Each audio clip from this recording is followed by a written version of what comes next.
오늘 본문에 보면 한 여인이 예수님께 향유가 가득한 옥합을 가지고 와서 그것을 깨어 예수님의 머리에 부었다라고 하는 기록이 나옵니다.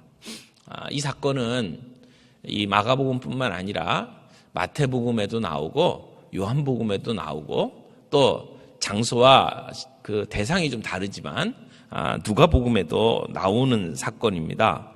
이만큼 예수님의 생애와 구속 사역을 이해하는 데 있어서 이 사건은 매우 중요한 위치를 차지하고 있습니다.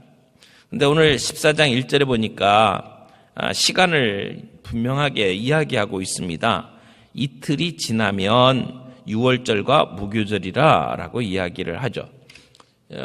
유월절은 이 유대인들의 달력 니산월 14일 날 밤에 양을 잡으면서 시작이 됩니다. 그래서 유대인들은 하루를 해가 지면 하루를 시작하는 걸로 보기 때문에 유월절은 14일 저녁부터 시작이 됩니다. 그래서 14일 밤에 그 유월절 어린 양을 잡아서 제물로 드리고 그때부터 유월절이 시작이 됩니다. 그래서 해가 진 뒤에는 바로 니산월 15일로 치는 거죠. 그래서 유월절이 시작이 됩니다. 유월절이 시작되는 날부터 7일 동안을 무교절이라고 이야기를 해요. 그래서 성경에 유월절, 무교절이 항상 같이 붙어 나옵니다. 그러니까 무교절의 첫날이 유월절이다 이렇게 보시면 될 겁니다. 그래서 이 8일 동안 계속되는 유월절, 무교절 이 두 가지 절기는 특별히 구별되지 않고 혼용되기도 합니다. 그런데 이틀이 지나면이라는 말은 이게 말이 좀 약간 애매한 말입니다. 그래서 이 이틀이 지나면 이틀 후에라고 하는 말이 바로 그 다음 날이라고 하는 말일 수도 있고 이틀이 지난 그러니까 세 번째 날이라는 말도 가능합니다. 그래서 이 향유를 부은 이 사건이 고난주간에 목요일 날 일어났다고 보는 사람도 있고 수요일 날 일어났다고 보는 사람도 있습니다. 오늘 수요일 날 저희가 이 본문을 보면서 설명을 하고 있으니까 제 입장이 어느 입장인지는 아시겠죠? 근데 문제가 있어요. 똑같은 사건을 소개하는데 요한복음에는 이 베다니에서 막달라가 아니죠. 그 베다니에 있는 마리아가 향유를 부은 사건을 이야기하면서 유월절 엿새 전이라고 소개를 합니다. 그래서 마태와 마가는 이 여인의 이름을 밝히지 않고 소개를 하고 있고 요한복음에서는 베다니에 사는 마리아다라고 이름을 소개를 하고 있습니다. 또 마태와 마가는 예수님의 머리에 향유를 부었다고 소개를 하고 있고 또 요한복음에서는 예수님의 발에 향유를 부었다고 설명을 하고 있습니다. 그리고 이 반대하는 사람에 대해서는 마태복음에서는 제자들이 반대했다고 그러고 오늘 이 마가복음에서는 어떤 사람들이 반대했다고 그러고 요한복음에는 가룟 유다가 반대했다고 설명을 하고 있어요. 그러니까 내용은 어느 정도 큰 그림은 일치하는데 세부적인 상황에 가서는 조금씩 달라요. 그래서 어떤 분들은 요한복음에 있는 사건은 엿새 전에 일어난 다른 사건이고 그리고 오늘 마가복음에 나타난 본문의 이 이야기는 마태복음과 같은 사건 그리고 누가복음은 전혀 다른 사건 이렇게 해서 세 가지 사건으로 설명을 하기도 합니다. 그런데 저는 요한복음, 마태복음, 마가복음이 같은 사건이라고 생각을 해요. 왜 날짜가 다른데 같은 사건이라고 보느냐? 전체적인 흐름이 같아요.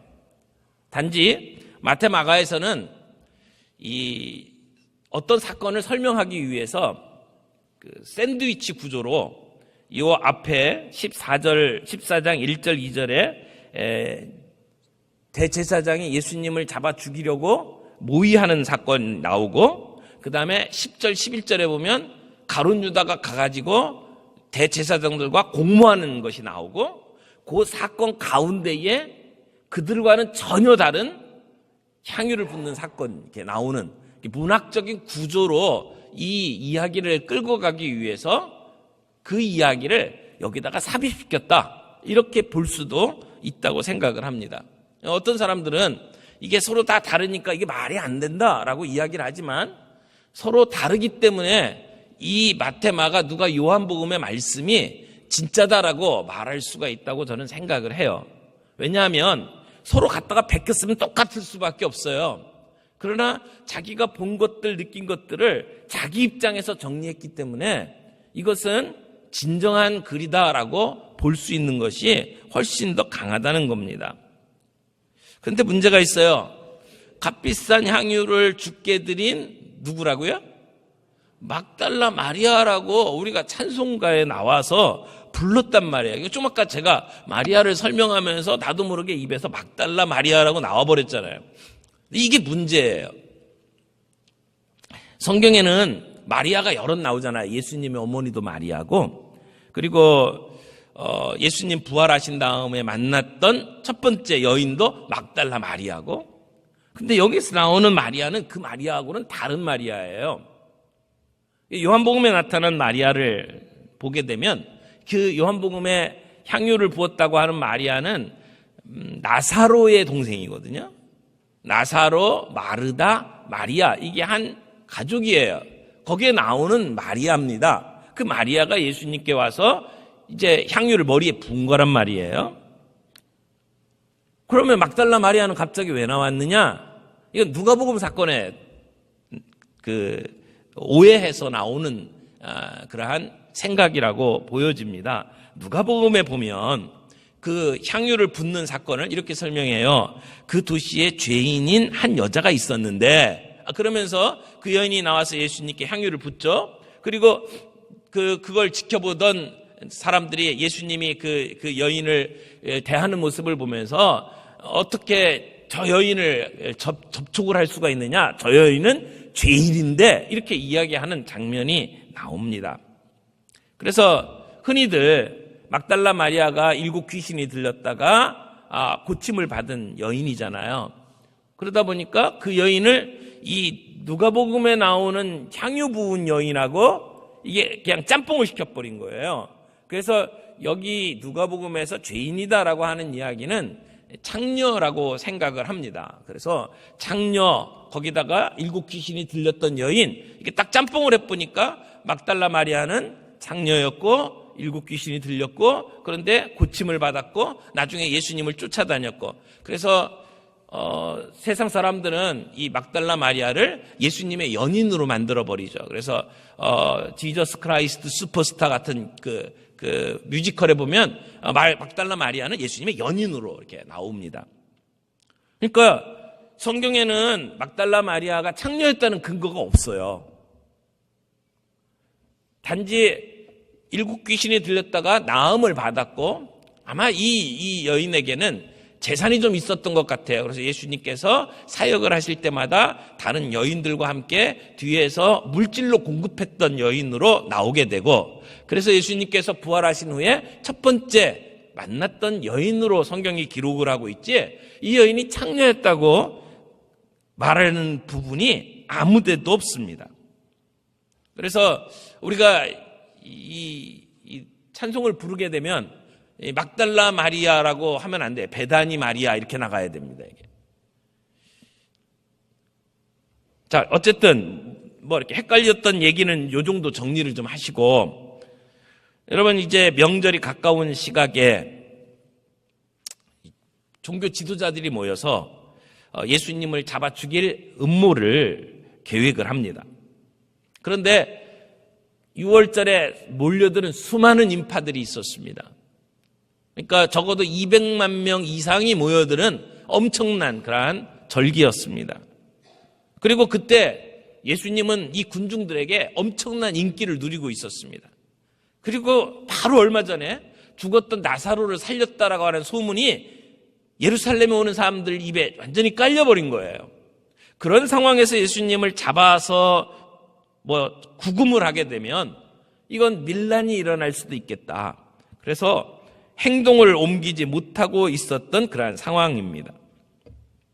그런데 나중에 이 사건 이후에 나오는 이야기를 보면 가룟 유다가 찾아갑니다. 그래서 내가 예수님을 넘기겠다라고 이야기를 하면서 갑자기 음모가 강화가 되는 거죠. 그래서 이 이야기는 샌드위치 구조입니다. 이렇게 보면 우리 햄버거 먹는 것처럼 밑에 번이 있고 위에 번이 있고 가운데 있는 것처럼 위에 바리새인과 서기관들이 예수님을 잡아 죽이려고 모의를 하고 있고 밑에 가룟 유다가 동참을 해서 그 모의가 성사가 되고 그 사이에 요 두 사건과 아주 대비되는 한 여인의 이야기를 하고 있는 겁니다. 그러니까 예수님의 제자가 바리새인들과 제사장들과 함께 공모해서 예수님을 죽이려고 하는 것과는 전혀 반대로 한 여인이 예수님이 지금 무엇을 하고 있는지를 이해하고 있고 그리고 그 예수님을 위해서 향유를 붓는 사건으로 정리를 하고 있는 겁니다. 3절에 보면 예수님께서 베다니 나병 환자 시몬의 집에서 식사하실 때에 한 여자가 찾아온 것으로 이야기를 합니다. 마가는 의도적으로 이 여인의 이름을 밝히지를 않은 것 같아요. 이름이 없는 한 여인은 시가로 따지면 300데나리온에 해당하는 그러한 향유를 예수님을 위해서 사용하는 반면에 여자 그러면 죄송합니다. 여기 많은 분들이 여자분들인데 그 당시에는 이렇게 가치 있는 존재로 여겨지질 않았거든요. 그러니까 증인을 세울 때에도 여자는 증인으로 설 수가 없었던 시대예요. 그런 시대에 이 여자는 자기의 가치 있는 소중한 것을 가지고 예수님의 죽음을 준비하는 반면에 남자, 그것도 제자, 그것도 12제자 가운데 하나, 회개를 맡은 제자가 예수님을 팔 생각을 하고 대제사장을 찾아가는 장면이 아주 대조적으로 보여지는 겁니다. 여기에는 사랑이 있고 여기엔 배신이 있어요. 아주 대조적이죠. 빛이고 어두움이고 이렇게 사건이 시작이 됩니다. 그런데 베다니 나병 환자 시몬의 집에서 이렇게 이야기를 하죠. 나병 환자 시몬의 집에서 식사를 하고 있어요. 그러면 이 나병 환자는 나았어요? 안 나았어요? 나았어요. 왜냐하면 나병 환자가 시내에 있을 수가 없습니다. 나병 환자는 완전히 성 바깥으로 쫓겨나야 되고 사람들과 함께 식사할 수가 없어요. 그런데 나병 환자 시몬의 집에서 식사하고 있다는 얘기는 나병 환자였던 사람이라는 얘기죠. 그런데 이 나병 환자였던 시몬이 예수님을 초청해서 지금 잔치를 베풀고 있어요. 그렇다는 얘기는 이 시몬이 예수님에게 도움을 받아서 병을 나았던 사람임에 틀림이 없습니다. 그래서 자기를 죽음 가운데서 건져내신 이 예수님께 잔치를 베풀고 있는 거죠. 그런데 이렇게도 생각할 수 있어요. 죽은 나사로를 살려주신 예수님께 감사하는 표로 함께 모였을 수도 있습니다. 성경에는 나오질 않는데 이 시몬이 나사로와 마르다와 마리아의 아버지라고 하는 전승이 있어요. 그렇게 이해를 한다면 지금 이 집이 아버지 집이라고 말할 수 있겠죠. 그렇게 되면 나사로가 살아난 것, 또 시몬이 고침받은 것, 모든 것들을 다 합해서 감사하는 그러한 잔치라고 볼 수도 있을 겁니다. 그러나 근거는 없어요. 그런데 예수님께서 공적 사역을 이제 마무리하시고 이 주간에 곧 십자가를 지셔요. 고난을 당하시고 십자가에 못 박혀 돌아가실 날이 바로 코앞에 있는 이 상황에 이 여인이 예수님께 향유를 붓고 있습니다. 마리아는 예수님이 이 베다니를 방문할 때마다 예수님 발치에 앉아서 예수님의 이야기를 듣던 여인이에요. 언니는 늘 예수님을 대접하기 위해서 부엌에서 일을 했었고 이 마리아는 예수님의 발치에 앉아서 예수님의 이야기에 귀를 기울였던 여인이에요. 아마 그랬기 때문에 지금 예수님이 지금 어떤 상황에 처해 있고 예수님의 십자가의 죽음이 무엇인지를 예수님의 제자들보다도 더 정확하게 이해하고 있었지 않았을까? 그래서 예수님의 죽음을 예비하기 위해서 또는 예수님이 진정한 왕으로 우리들에게 오셨기 때문에 그 왕의 대관식에 머리에 기름을 붓는 것처럼 향유를 예수님의 머리에 붓고 있는 모습으로 우리는 이해할 수가 있습니다. 어쨌든 이 여인은 예수님의 말씀에 푹 빠져 있었고 예수님을 사랑했던 여인이에요. 예수님이 마치 가족처럼 예루살렘에 오실 때마다 예루살렘에 머물지 않고 베다니에 가서 머물면서 그 식구들과 함께 지냈고 그래서 가족처럼 지냈어요. 그런 사랑을 받은 사람으로서 그 사랑을 주님께 돌려드리고 싶은 마음이 가득했던 겁니다. 오늘 우리도 주님의 사랑을 받은 존재들이죠. 오늘도 주님의 사랑을 한없이 받은 사람들, 그래서 할 말이 없는 존재들입니다. 불평, 불만을 이야기할 자격이 없는 존재입니다. 주님의 사랑을 받은 우리도 이 마리아처럼 주님을 사랑하면서 살아가야 하는 그러한 사람들이라는 것이죠. 오늘 이 마리아에게서 배울 수 있는 몇 가지 교훈을 간단하게 좀 살펴보죠. 첫 번째는 마리아는 가장 소중한 것, 최선의 것으로 주님께 드렸다는 것입니다. 여기 나드는 인도산 향유입니다. 아주 비싼 겁니다.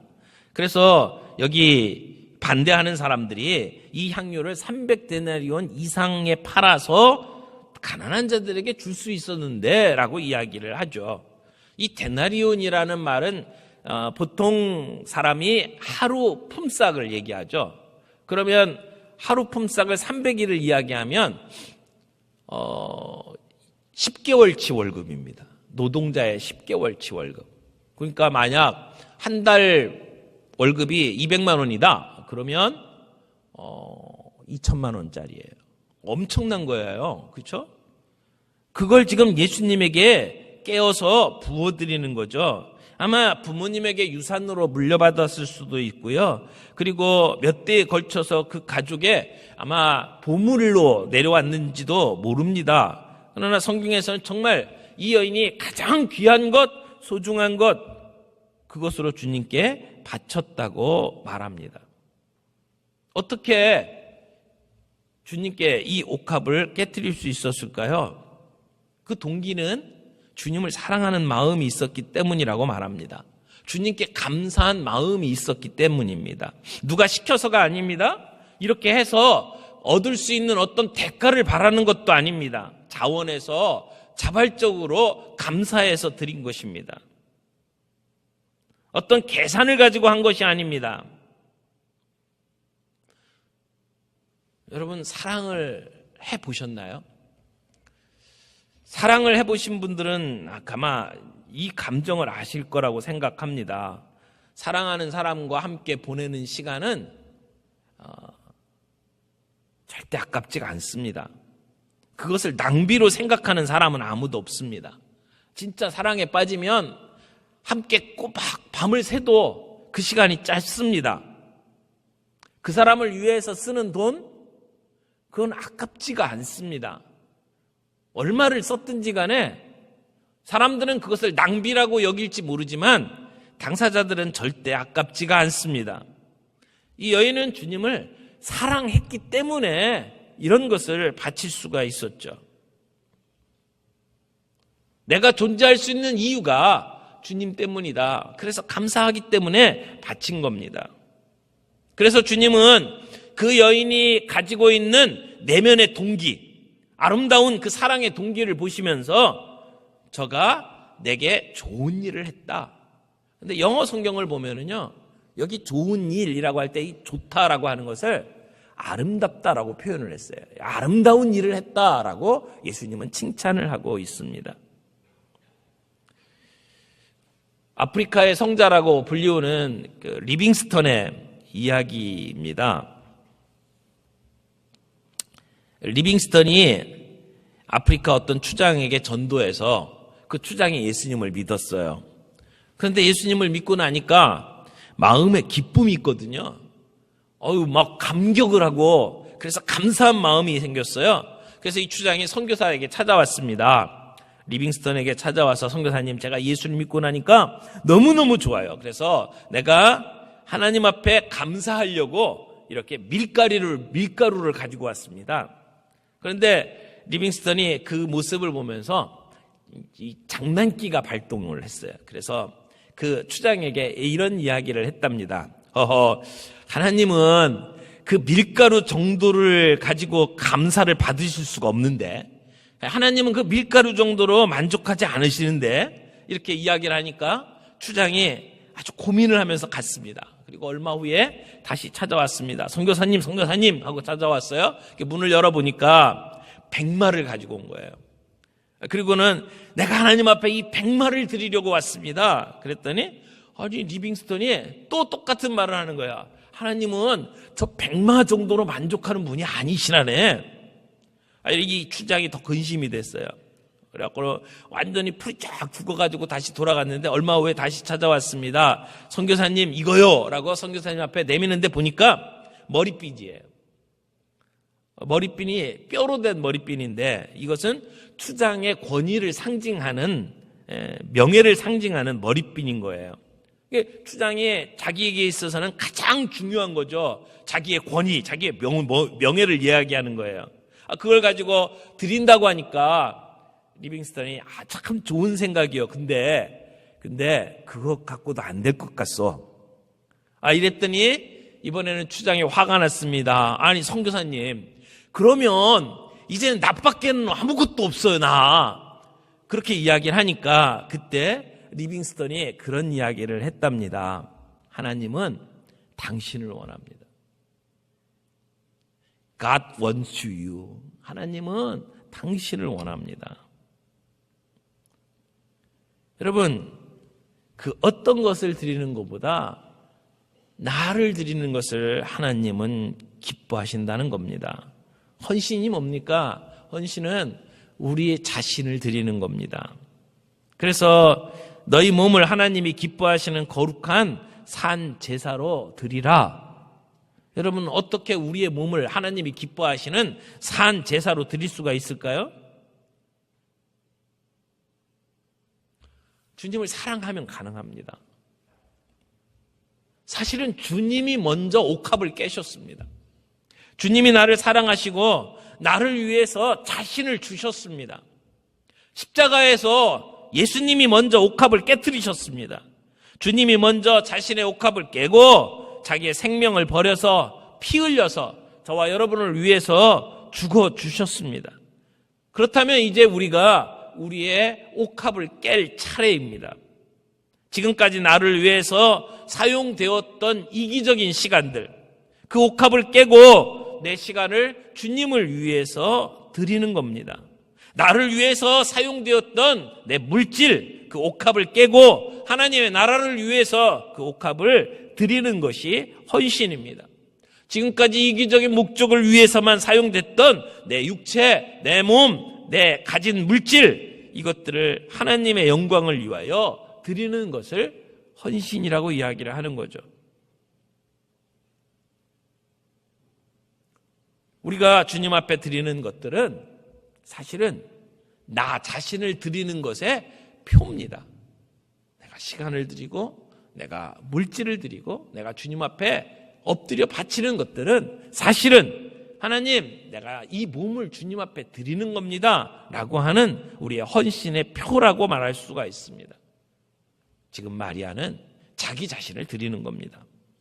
두 번째, 이 마리아는 사람들의 비난 속에서도 끝까지 묵묵히 헌신을 했습니다.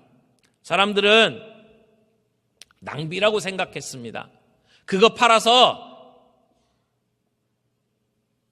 가난한 사람들에게 나누어주면 훨씬 더 좋지 않겠느냐? 이건 낭비다! 라고 말했습니다. 그러나 예수님은 도리어 그 여인을 칭찬했습니다. 가만히 두라고 말씀합니다. 왜 그를 괴롭게 만드냐고 말합니다. 그가 나에게 좋은 일을 했다, 아름다운 일을 했다고 이야기를 합니다. 이 여인이 바친 것은 주님 보시기에 아름다운 것이었습니다. 절대 낭비가 아니라는 겁니다. 여러분, 어떤 측면에서 보면 낭비 맞습니다. 그 돈을 가지고 할 수 있는 얼마나 좋은 일들이 있겠습니까? 그런데 우리가 영적인 눈으로 이 사건을 바라보면 이것은 낭비나 허비가 절대 아니라는 겁니다. 다른 성경에 보면 이 비판을 하는 사람이 가룟 유다라고 이야기를 합니다. 그리고 그 가룟 유다를 가리켜서 바로 이어서 저는 도적이라 이렇게 말합니다. 겉으로는 굉장히 합리적인 단어를 씁니다. 이 사회에 가장 민감한 것처럼 이야기를 합니다. 그러나 사실은 다른 생각이 있다는 것입니다. 흔히 다른 사람들의 헌신을 비판하는 사람들 가운데에는 나에게도 그런 헌신이 요구될까 봐 두려워서, 나에게도 그런 요구가 이루어질까 봐 숨겨진 이기적인 동기 때문에 그를 비난하고 그의 헌신을 비판합니다. 이것이 가룟 유다의 동기였습니다. 오늘날도 마찬가지입니다. 주님은 모든 사람들로부터 예배를 받으시는 분입니다. 우리가 드리는 이 예배의 시간, 우리가 하나님 앞에 바치는 것들은 절대 낭비가 아닙니다. 진정한 사랑에는 낭비 같은 부분이 있습니다. 정말 사랑한다면 다른 사람들이 보기에 낭비처럼 보일 수 있습니다. 그러나 주님께 바친 이 여인의 헌신은 최선의 것이고 주님은 그것을 가장 아름다운 것으로 보셨다는 겁니다. 마지막으로 이 여인은 예수님과 함께 십자가의 길을 예비하는 삶이었습니다. 예수님은 고난받고 십자가에 못 박혀 돌아가실 것을 여러 번 선언했습니다. 그게 왕이 되는 길입니다. 세상 사람들은 이해하지 못하는 길입니다. 제자들조차도 예수님이 그 말하는 의미를 몰랐어요. 죽는다 하는데도 진짜 죽을 거라고 생각을 못했습니다. 예수님 다시 살아나신다 이야기하는데도 사람들은 그 이야기를 이해를 못했습니다. 그런데 여기 이 여인은 예수님이 하셨던 말씀을 깊이 뚫어보고 있습니다. 이해하고 있는 겁니다. 그래서 오늘 이 예수님의 머리에 향유를 붓습니다. 머리에 향유를 붓는다라고 하는 것은 왕이 등극하는 것을 말합니다. 열왕기하에 보면 예후가 왕으로 세워질 때 머리에 향유를 붓고 무리들이 급히 옷을 가져다가 예후의 밑에 깔고 나팔을 불면서 예후는 왕이다라고 선포하는 장면이 나옵니다. 예수님은 먼저 발 아래 옷을 깔아서 호산나를 외치고 이제 마리아는 예수님의 머리에 향유를 붓는 겁니다. 왕이 등극식이죠. 동시에 지금 이 향유를 붓는 것은 예수님의 장례 절차 중에 한 부분입니다. 예수님의 죽으심을 예비하는 겁니다. 이 여인은 힘을 다해서 향유를 예수님의 머리에 부었습니다. 그의 전체를 바치는 헌신입니다. 힘을 다하여 바친 겁니다. 그런 의미에서 우리가 하나님 앞에 올려드리는 것은 우리의 전체를 드리는 상징이라고 말하는 것입니다. 그 왕위 즉위식의 하이라이트는 십자가의 죽으심이었습니다. 그가 죽을 수 있었던 것은, 그가 그 모든 것을 내려놓고 포기할 수 있었던 것은 우리를 구원하시려고 하는 하나님의 계획을 신뢰했기 때문입니다. 그래서 예수님은 이 여인이 했던 일들을 복음이 전파되는 곳마다 알려달라고 이야기를 하는 겁니다. 복음이 전해지는 곳마다 이 여인이 했던 이야기는 전해질 것입니다. 이 여인이 무엇을 했길래요? 그녀가 가지고 있었던 가장 귀한 것을 바쳤어요. 세상 사람들의 평가에 흔들리지 않고 끝까지 헌신했습니다. 이 여인은 예수님의 왕 되심을 알았어요. 이 예수님의 죽음을 알았습니다. 그래서 십자가 중심으로 지금 살아가는 것입니다. 오늘 우리는 그 예수님의 십자가의 죽음으로 생명을 소유한 자들입니다. 늘 울어도 눈물로써 보답할 길이 없는 그러한 삶을 우리는 살아가고 있습니다. 오늘 우리도 마리아처럼 십자가로 나아가길 바랍니다. 주님께 가장 귀한 걸 바쳤고 세상 사람들의 평가에 흔들리지 않고 끝까지 헌신했고 그리고 나아가 예수님의 십자가의 의미를 온전히 알고 준비하는 삶을 살아간 마리아처럼 오늘 우리도 예수님께 드리는 일에 있어서 나 자신을 드릴 수 있기를 바랍니다. 진정한 사랑으로 주님 앞에 바칠 수 있는 저희들이 되기를 바랍니다. 동시에 누가 뭐라고 해도 바른 길이라면 우리는 그 길을 뚜벅뚜벅 걸어갈 수 있는 삶이 되기를 바랍니다. 포기하지 맙시다. 그리고 진정한 십자가의 의미를 이해하고 십자가의 길을 함께 걸어가는 세상 사람들이 생각하는 것처럼 화려한 것이 아니라 세상 사람들이 생각하는 성공이 아니라 섬김의 삶. 제가 지난주에 영화 시사회에 갔다 왔는데 그 영화 제목이 서서평 천천히 평온하게 라는 영화였어요. 서서평이라고 하는 여자 선교사님이 우리나라에 오셨습니다. 그리고 우리 백성들을 위해서 자신의 삶을 완전히 드리고 그리고 돌아가셨어요. 그 여자 선교사의 삶을 영화로 만든 거예요. 근데 그분이 책상에 이렇게 써놓은 늘 기억하기 위해서 써놓은 글이 하나 있는데 그 글 내용이 이거예요. 성공이 아니라 섬김이다. 성공이 아니라 섬김이다. 오늘 십자가의 길은 성공의 길이 아닙니다. 섬김의 길입니다.